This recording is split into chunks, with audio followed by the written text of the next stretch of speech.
Does fishing help your mental health? July last year, I came out of a long relationship, and it's funny, with the more you spend time with someone like that, you get so attached to them and you feel like, you know, you're going to spend the rest of your life with this person, and suddenly it all goes down the drain. And when you're with someone like that, you get, I won't call it a false sense of safety, but you know, you feel like nothing can happen and you've always got that person there to be with.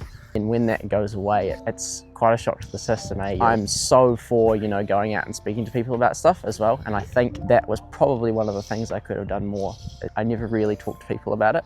You don't have that person always there, and you kind of have to figure out what, you know, you're going to do with that time that you usually spend with that person. And I think that's what made me start fishing so much. If I don't have this time with someone else, I'll use it to focus on myself, you know. I did a couple of solo backcountry missions, 2 nights in a tent, you know, by myself.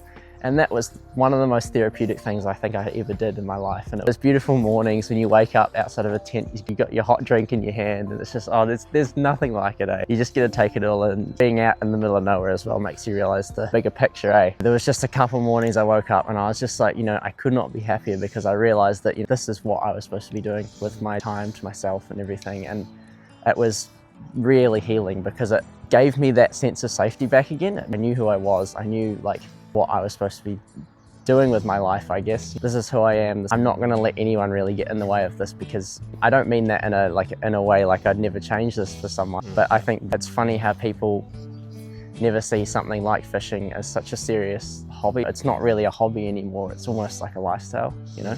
Fishing helped me in that way so much, because it just let me have some really good me time and figure out what I wanted out of my life. And yeah, that was really important to me, and it still is. And I don't think it ever won't be, you know. This is what I'll probably be doing for the rest of my life, and I'm glad I found it at such a, you know, young age. I think that's really cool.